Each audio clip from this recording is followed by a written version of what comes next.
Donc, je me présente, je suis le lieutenant Stéphane Jaffrin, donc pompier professionnel depuis 25 ans. Donc, je suis rentré en 93 au pompier de Paris. Donc, j'ai fait 1 an dans le cadre de mon service militaire à l'époque. Et pendant mon service, là, j'ai obtenu mon concours de professionnel, pompier professionnel. Donc 3 ans pompier dans les Yvelines, 78. Et après, retour aux sources, puisque je suis briochin, je suis revenu à Saint-Brieuc. Donc dans différents postes, que je vous expliquerai tout à l'heure éventuellement. Voilà, en centre, à l'état-major, et puis peut-être retour en centre après. Pour l'instant, je suis préventionniste. Donc c'est une spécialité, donc on parlera aussi des différentes spécialités opérationnelles et fonctionnelles. C'est différentes facettes de notre métier. Préventionniste, c'est faire tout ce qui est commission de sécurité liée à la réglementation incendie dans les établissements recevant du public. Donc comme ici, comme les collèges, les lycées, les salles de cinéma, les salles de spectacle. Voilà, c'est une autre facette. Et on conserve quand même une activité opérationnelle, chacun à notre niveau de grade, chacun à notre fonction. Voilà pour cette petite présentation. Je vais laisser la parole à mon collègue. Donc bonjour, moi je m'appelle Gilles Barbarato, je suis adjudant-chef au centre de secours principal de Saint-Brieuc. Donc je suis rentré dans la profession en 1991 à la brigade des sapeurs-pompiers de Paris. J'ai fait mon service militaire, j'ai fait 1 an là-bas. Et entre-temps, j'ai eu, c'est pareil, mon concours de sapeur-pompier professionnel. J'ai intégré les Côtes d'Armor en 1992, où je suis arrivé à Saint-Brieuc. Actuellement, je suis toujours à Saint-Brieuc. Et donc, j'occupe la fonction de chef d'agrès incendie. Je suis responsable d'équipe. Et là, je viens d'avoir mon examen de lieutenant de 2e classe et je serai nommé au 1er décembre. Voilà. J'ai également la spécialité grimpe. Ça s'appelle le groupe de reconnaissance et d'intervention en milieu périlleux. Donc c'est tout ce qui est intervention dans les falaises, tout ce qui est en hauteur. Avant de vous parler pompier professionnel, c'est vous lister un petit peu les différents statuts qui existent dans la fonction de sapeur-pompier. Il n'y a pas que les pompiers professionnels, il y a aussi les pompiers militaires. Donc les pompiers militaires en fait concernent deux entités. C'est les brigades des sapeurs-pompiers de Paris, donc, qui appartiennent à l'armée de terre, et le bataillon des marins-pompiers de Marseille. Donc ça, on n'en parlera pas. Il faut savoir que ça existe, on fait le même métier, mais sauf qu'on n'a pas le même ministère de tutelle. Pour intégrer ces unités, en fait, là, il faut passer comme un recrutement militaire, donc par le CIRFA à Saint-Brieuc, le centre de recrutement de l'armée de terre ou de la marine, au centre Charnaire à Saint-Brieuc. Et donc, ça se fait. Donc, ils recrutent. Les pompiers de Paris actuellement sont en déficit de personnel. Donc, un petit coup de pub pour eux aussi, puisqu'ils recrutent. Et donc, c'est sur test de sélection. Voilà. Les sapeurs-pompiers volontaires, donc pompiers territoriaux comme nous. Néanmoins, ce n'est pas leur profession, c'est une activité complémentaire. Activité complémentaire à leur emploi. Voilà.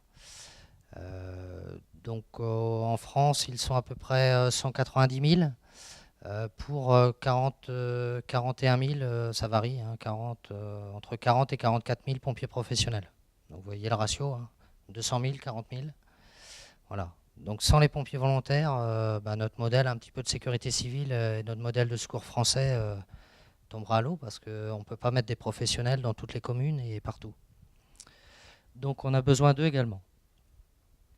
Les recrutements se font pour le département ici 2 fois par an, hein, dans les centres de secours. Donc c'est généralement juin-décembre. Hein.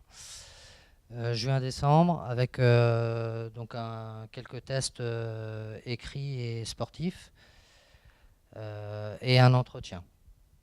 Voilà. Et après, bon, c'est la formation. Et donc les sapeurs-pompiers professionnels.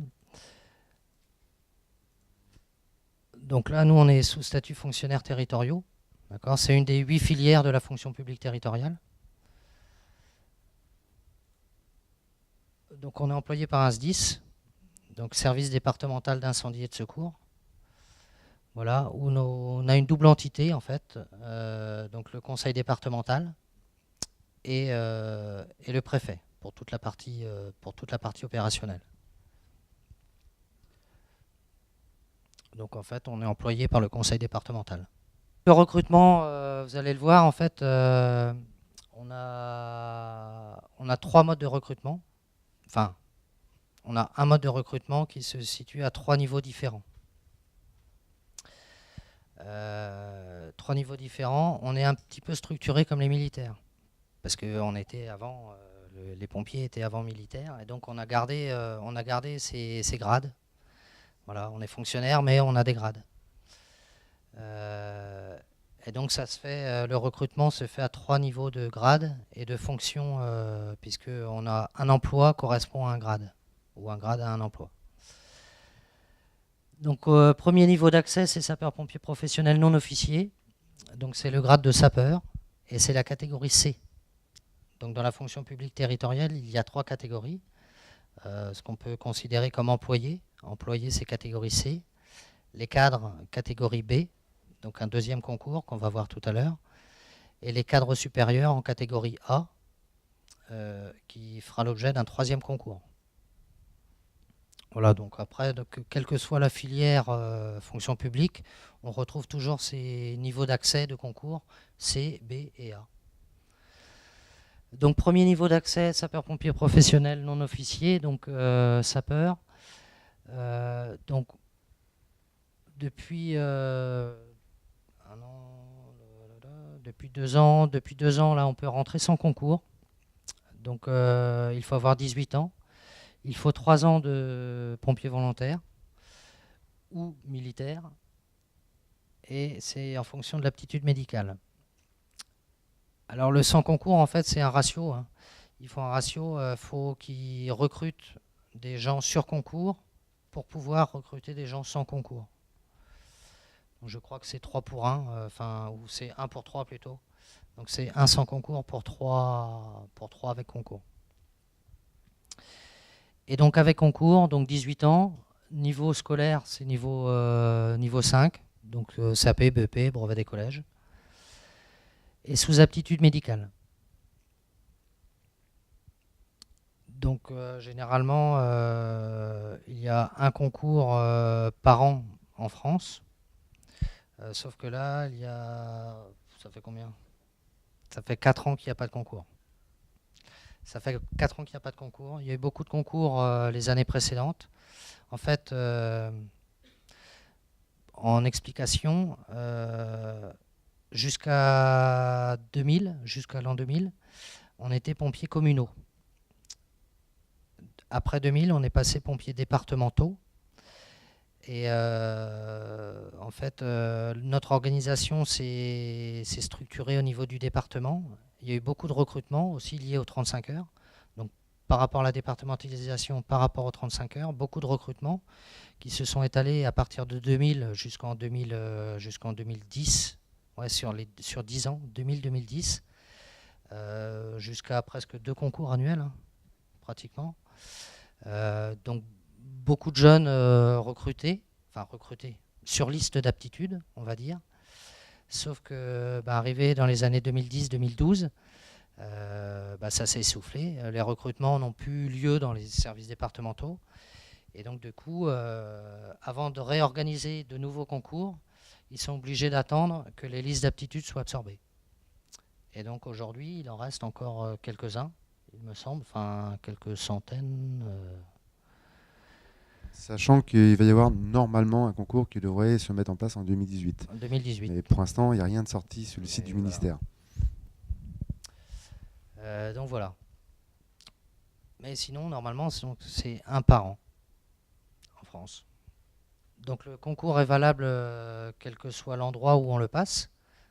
Moi, je l'ai passé en région parisienne. Gilbert, je ne sais pas où tu l'as passé, en région parisienne aussi. On peut le passer dans le nord ou dans le sud. Il est valable sur toute la France et outre-mer. C'est un concours national en un même lieu. Donc le concours, il est organisé peut-être par plusieurs départements parce que alors les centres de gestion Donc c'est les centres organisateurs de concours de la fonction publique territoriale. Lorsqu'elles organisent un concours, alors quelle que soit la filière, hein, organisent un concours généralement à plusieurs départements. Mais se situe, par exemple, on pourra organiser un concours à Saint-Brieuc pour les départements 22, 29, 35, 56, la région Bretagne. Par contre, on pourra avoir des gens du 29, enfin des Bouches-du-Rhône à venir passer le concours ici. Et leur concours serait valable, s'ils l'ont, leur concours est valable sur toute la France. Et voilà. Voilà. Donc c'est organisé sur un seul et même lieu. Donc quand ça fait longtemps qu'il n'y en a pas eu, généralement il y a un nombre de candidats qui est impressionnant. Hein. Les derniers concours, je crois que ça montait jusqu'à 4000. Jusqu'à 4000 candidats pour un nombre de postes qui n'est pas forcément élevé. Mais bon voilà, après chacun a sa chance. Alors après, une fois que vous êtes inscrit sur liste d'aptitude, c'est au candidat de rechercher son poste. Voilà, donc il y a une bourse d'emploi hein, par emploisterritorial.fr. Enfin, c'est un site qui met en ligne tous les avis de vacances de poste. Et donc après, c'est à chaque candidat de postuler dans le SDIS, qu'il peut, quoi. Enfin, donc c'est CV, entretien, et maintenant la plupart des SDIS font repasser des tests encore sportifs, voire écrits. Et certains rajoutent en plus tout ce qui est psychologue. En fait, le concours est valable 3 ans, mais enfin c'est renouvelable. Le concours est valable jusqu'à ce qu'il n'y ait pas d'autres concours. Donc en fait, ça veut dire que chaque candidat doit annuellement se réinscrire sur la liste d'aptitude. Donc à partir du moment où le candidat n'a pas trouvé de poste, tous les ans, il renvoie sa demande de réinscription sur la liste d'aptitude au ministère de l'Intérieur. Donc le ministère de l'Intérieur, lui, a en fait les chiffres de tous ceux qui se réinscrivent tous les ans, qui ne trouvent pas de poste. Tant qu'un nouveau concours n'est pas organisé, ils ne perdent pas le bénéfice de leur aptitude. C'est pour ça que ça fait 4 ans qu'ils essayent d'absorber au fur et à mesure les listes. Mais là, les postes, le nombre de postes et les recrutements, c'est comme partout. Hein. La fonction publique n'y échappe pas, et encore moins les sapeurs-pompiers.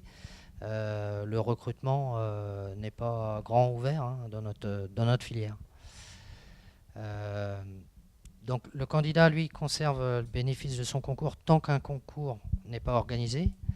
Néanmoins, s'ils en organisent un en 2018, s'il en reste, ils vont perdre le bénéfice de ce concours. Donc ils seront obligés de le repasser. Ou pas. Après, c'est un choix. Deuxième niveau de recrutement, donc là on passe sur la catégorie officier. Donc concours de lieutenant à Bac+2. Donc Bac+2, il n'y a pas de filière spécifique.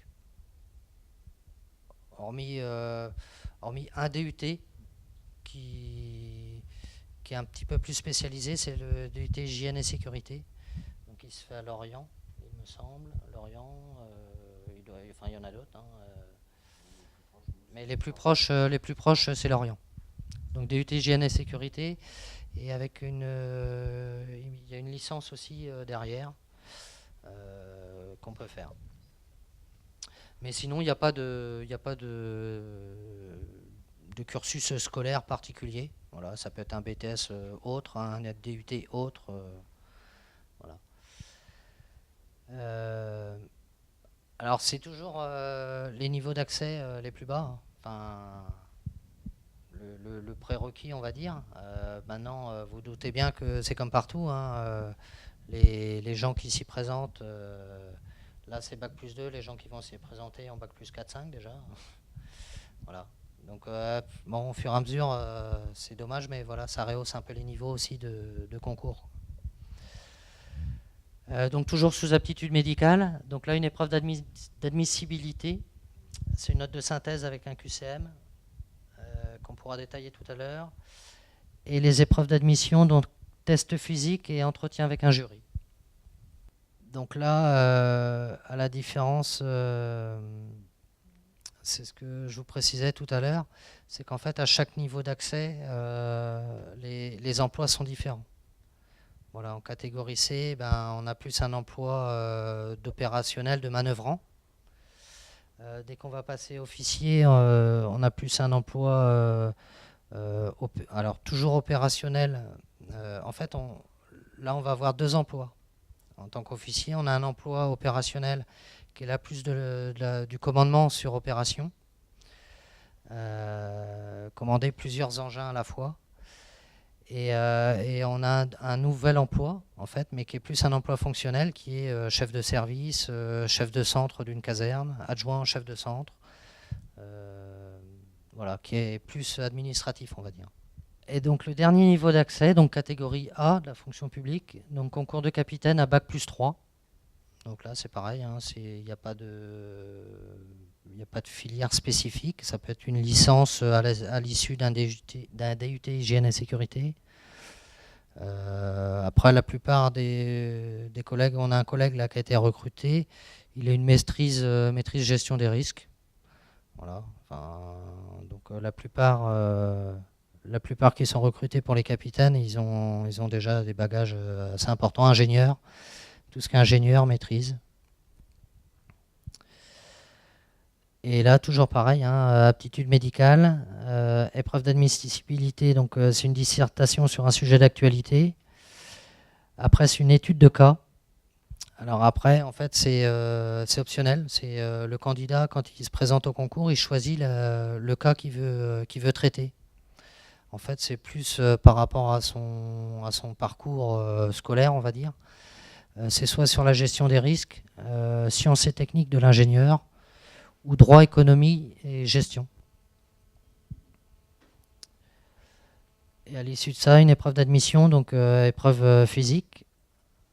Donc c'est les épreuves, quel que soit le niveau d'accès, les épreuves sont les mêmes. Hein. Sapeur, lieutenant ou capitaine, il y a un barème sportif, il y a 6 épreuves sportives à faire, et c'est les mêmes. Le barème change uniquement entre les hommes et les femmes. Donc épreuve physique, entretien avec le jury et une épreuve de langue étrangère.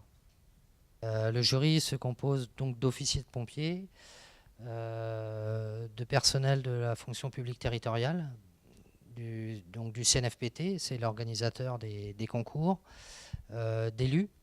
Donc au niveau lieutenant, capitaine, souvent c'est des préfets ou des sous-préfets, la fonction publique d'État. Élus, représentants syndicaux par branche, suivant la catégorie de concours dans lequel on passe. Donc en fait, le jury, en général, se compose de 4-5 personnes. Il y a plusieurs organismes qui préparent au concours, mais plus sur la partie écrite. Notamment pour, quel que soit le niveau d'accès, hein, soit sur le français au niveau sapeur ou au niveau officier, après sur les notes de synthèse ou des choses comme ça.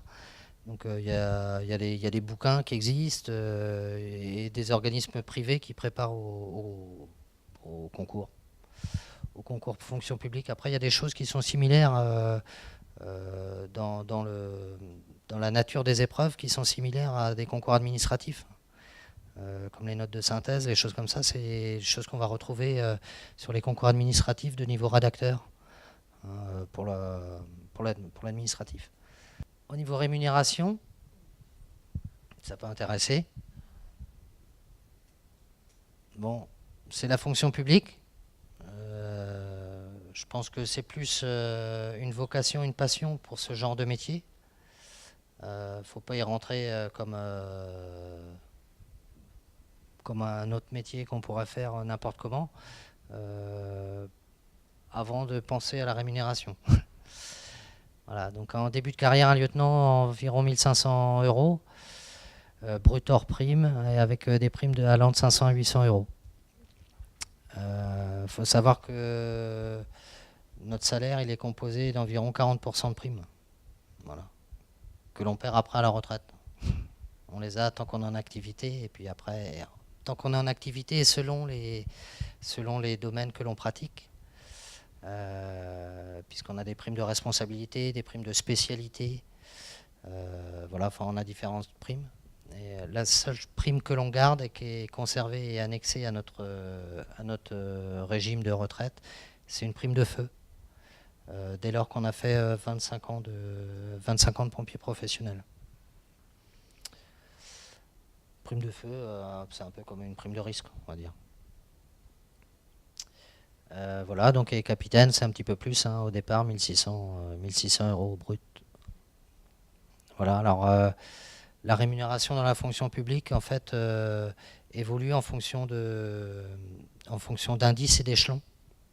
Voilà, quel que soit le grade, quand on est dans un grade, on a une grille d'échelons et d'indices. Et donc, en fait, on change d'échelon. On change d'échelon tous les 2 ou 3 ans.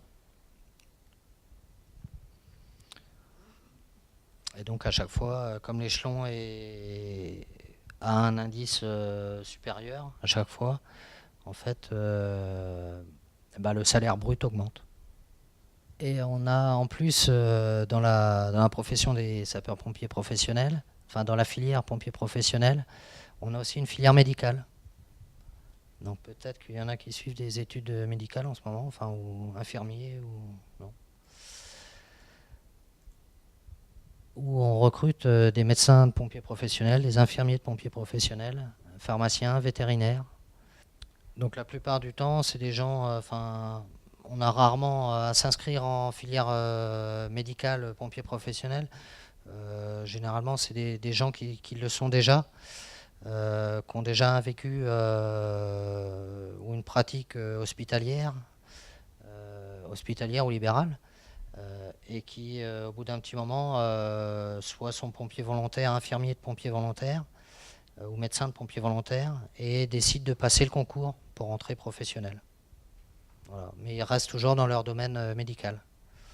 Après, le médecin de pompier, c'est plus un suivi du personnel. Donc il y a différents sites qui existent. Donc on a le site du ministère de l'Intérieur, intérieur-gouv.fr, sur les métiers de la sécurité civile.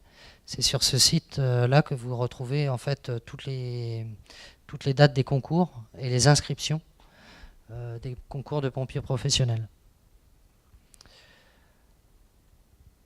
J'ai rajouté donc les 2 sites également pour les pompiers de Paris et les marins-pompiers de Marseille. Et donc, en fait, on est régi par des décrets.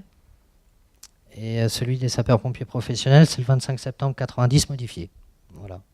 Donc toute la filière pompiers professionnels a été modifiée en 2012, où là, ils ont tout mélangé, ils ont tout reformé, et donc ils ont ressorti. Donc en gros, c'est tous les 10 ans. Hein. La dernière filière modifiée était de 2001, il me semble, oui. Ouais, 2001, 2012. Voilà, on verra peut-être une prochaine. Deuxième site, donc c'est pompiers.fr. Donc c'est le site de la Fédération des pompiers de France. Où là, vous avez vous allez retrouver tous les textes et tout ce qui intéresse la profession de pompier, et différents onglets, comme nous connaître, hein, donc tout ce qui est organisation personnelle, les missions, les chiffres clés, les grades, les tenues. Il y a une vingtaine d'années de ça, il y avait beaucoup, de sapeurs-pompiers qui sont passés d'abord par la brigade des sapeurs-pompiers de Paris, mais qui ont passé un concours après pour entrer dans la fonction publique. Et là, actuellement, c'est vrai que, sachant qu'il n'y a pas beaucoup de concours, la personne qui est vraiment passionnée par ce métier, c'est vrai que peut très bien s'engager justement dans la brigade sapeurs-pompiers. Après, c'est vrai qu'y étant passé, ainsi que Stéphane, c'est une très bonne école. Là, on voit toutes les interventions possibles. La condition physique, elle est au summum. Donc c'est vrai que de passer par la brigade, on a une connaissance du métier qui est parfaite. Mais c'est pas parce qu'on est passé par la brigade qu'on sera pris dans la fonction publique. Mais parce qu'il faudra le concours. Pour les militaires, en fait, que ce soit les marins-pompiers ou la BSPP, les pompiers de Paris, il y a un système de détachement-intégration. Alors en fait, il faut avoir, il me semble, 8 ans. Il faut avoir fait 8 ans comme militaire, hein, comme pompier militaire. Demander une intégration dans un SDIS. Donc le SDIS peut vous intégrer. Mais en fait, vous êtes intégré dans un premier temps un petit peu comme un CDD. En fait, il vous intègre presque à l'essai. Alors vous avez déjà 8 ans de pompier de Paris derrière vous, hein, mais voilà, c'est pas grave. Presque à l'essai pendant, alors c'est un an ou deux. Par contre, si le SDIS décide de ne pas vous retenir, vous repartez aux pompiers de Paris.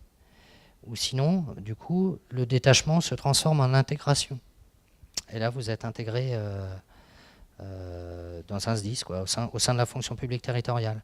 Et là, sans concours.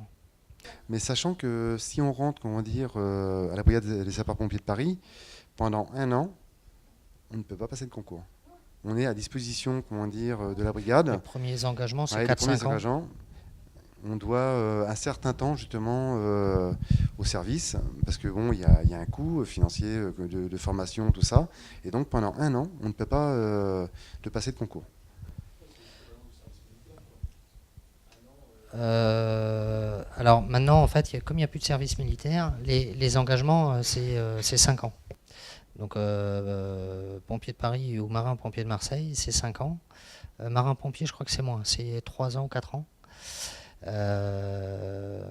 Sachant que une chose qui est intéressante, c'est que depuis 2012, il me semble, ils ont supprimé la limite d'âge pour passer pompier professionnel, passer le concours.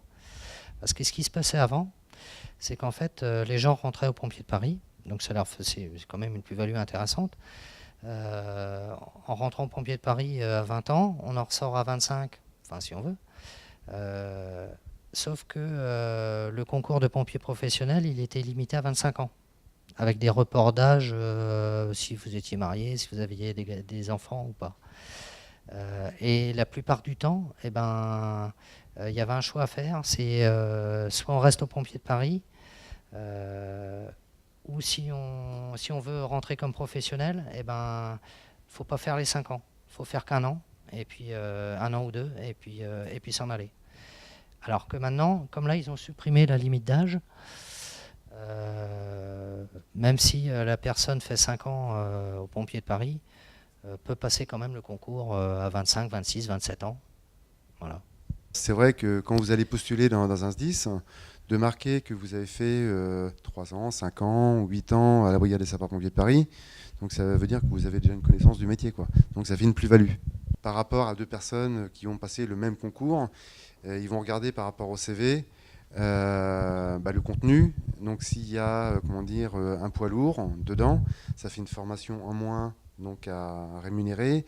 Ce sont plein de choses que plus on va avoir de choses sur notre CV, mieux ça sera.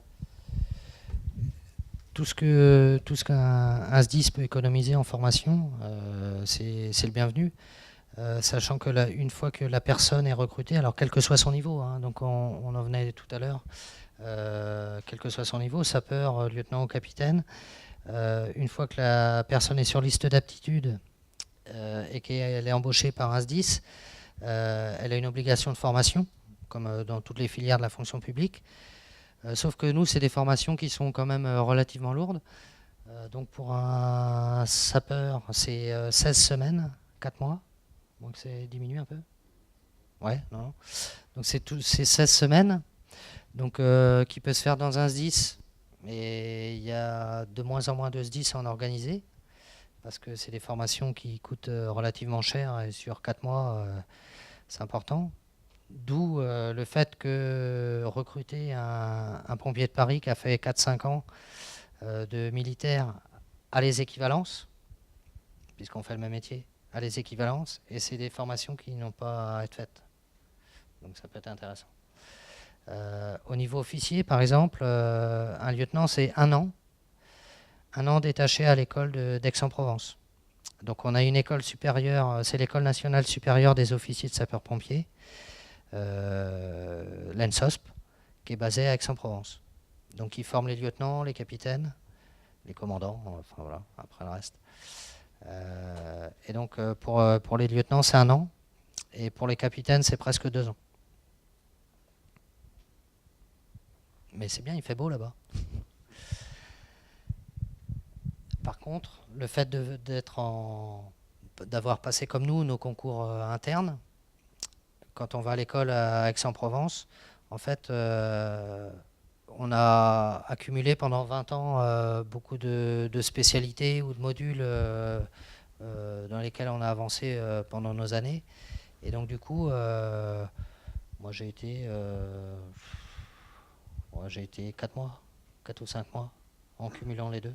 Ouais, 4-5 mois. Pour prendre mon exemple, moi, là, quand je vais partir début d'année 2018, là, je vais partir pour 15 semaines de formation. Parce que je suis déjà dans le circuit, quoi. Alors qu'une personne de l'extérieur, ça sera 1 an. Les recrutements au niveau pompiers volontaires, donc on a un premier recrutement qui se fait pour les jeunes sapeurs-pompiers. Donc pour les Côtes-d'Armor, c'est 14 ans. De 14 ans à 18 ans, c'est une formation qui se fait sur 4 ans. Il n'y a pas beaucoup de place, hein. C'est des formations qui se font à 12 en gros, donc voilà, sur un bassin comme l'agglo de Saint-Brieuc par exemple, ça fait pas beaucoup, enfin peu importe. Ça se fait sur 4 ans. Pourquoi? Parce que c'est emmener les jeunes à la formation de secours à personne et d'incendie et d'opérations diverses. Et au bout des 4 ans, ils passent le brevet des jeunes sapeurs-pompiers. Ce brevet des jeunes sapeurs-pompiers leur donne l'équivalence d'équipiers de pompiers volontaires, donc de sapeurs-pompiers volontaires. Donc là, déjà, hop, ils basculent directement à 18 ans comme pompiers volontaires. Et en fait, tout le temps de leur scolarité de jeunes, ils ont fait leur formation. Et d'équipiers volontaires, ou de chefs d'équipe de pompiers volontaires, si par bonheur ils ont le concours de professionnels, ce qu'ils ont acquis en tant que pompiers volontaires, là également, ils ont l'équivalence comme pompiers professionnels. Donc c'est que du plus, quoi. Voilà.